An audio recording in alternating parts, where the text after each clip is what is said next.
Salam Bapak Ibu Saudara-saudara yang terkasih. Hari ini kita akan membaca dan merenungkan firman Tuhan dari kitab 1 Tesalonika pasal 5 ayat 18.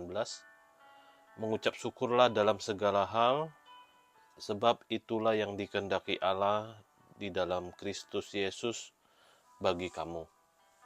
Berbahagialah setiap orang yang mau membaca, mau merenungkan, mau melakukan, dan mau membagikan firman Tuhan dalam kehidupannya setiap hari.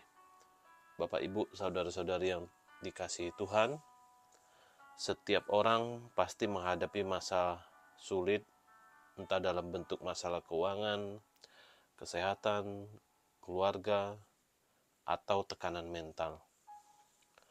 Namun, di tengah semua itu, firman Tuhan memanggil kita untuk tetap mengucap syukur dalam segala hal.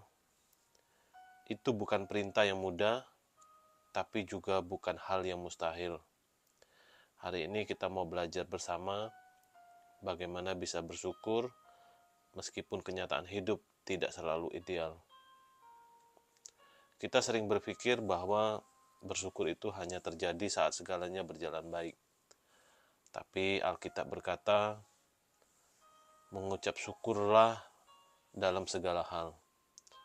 Bukan hanya untuk hal-hal yang enak saja.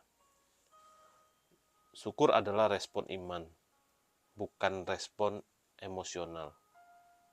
Itu berarti meskipun hati sedang berat, meskipun air mata belum kering, kita tetap bisa memilih untuk berkata, Tuhan, aku tidak mengerti semuanya, tapi aku tahu Engkau setia. Terima kasih untuk hari ini. Seperti Habakuk berkata di Habakuk 3 ayat 17-18, sekalipun pohon ara tidak berbunga, namun aku akan bersorak-sorai di dalam Tuhan. Kita sering merasa kekurangan bukan karena benar-benar kurang, tapi karena fokus kita salah. Kita melihat apa yang belum ada dan melupakan apa yang sudah ada. Coba lihat sekelilingmu hari ini. Masih bisa bangun pagi, bersyukurlah. Masih bisa makan, meskipun sederhana. Itu adalah anugerah. Masih ada keluarga, teman, atau gereja yang mendukungmu. Itu berkat besar. Syukur mengubah perspektif. Saat kamu mulai menghitung berkat, tekanan terasa lebih ringan. Kamu sadar Tuhan tidak pernah meninggalkanmu, bahkan di tengah badai. Tuhan selalu cukup. Yesus tidak pernah menjanjikan hidup tanpa badai, tapi Dia berjanji akan menyertai kita di tengah badai. Syukur adalah kunci kedamaian hati. Ketika kita belajar berkata, Tuhan terima kasih meskipun ini berat, kita sedang membuka jalan bagi damai sejahtera Allah masuk ke dalam hati kita. Kitab Filipi 4 ayat 6-7 berkata, janganlah hendaknya khawatir tentang apapun juga, tetapi dalam segala hal nyatakanlah keinginanmu kepada Allah dalam doa dan permohonan dengan ucapan syukur.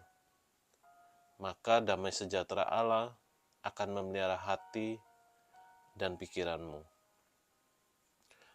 Bapak, Ibu, Saudara-saudari yang terkasih, bersyukur bukan berarti menyangkal rasa sakit. Bersyukur adalah mengakui bahwa Tuhan lebih besar dari rasa sakit itu. Mungkin kamu belum memiliki semua yang kamu inginkan, tapi percayalah, kamu punya lebih dari yang kamu pikirkan. Mari kita belajar untuk bersyukur, bukan karena situasi, tapi karena Tuhan yang kita sembah tidak pernah berubah. Dia baik dan Dia setia. Mari kita berdoa. Tuhan yang penuh kasih, terima kasih karena Engkau mengingatkan kami hari ini untuk tetap bersyukur dalam segala hal. Ajar kami untuk melibat dan melihat kebaikan-Mu bahkan di tengah tantangan hidup. Buka mata kami supaya kami bisa menghitung berkat-Mu, bukan kekurangan kami. Biarlah hati kami selalu dipenuhi dengan ucapan syukur, dan hidup kami menjadi kesaksian tentang kasih dan kesetiaan-Mu. Di dalam nama Tuhan Yesus kami berdoa. Amin. Tuhan Yesus memberkati.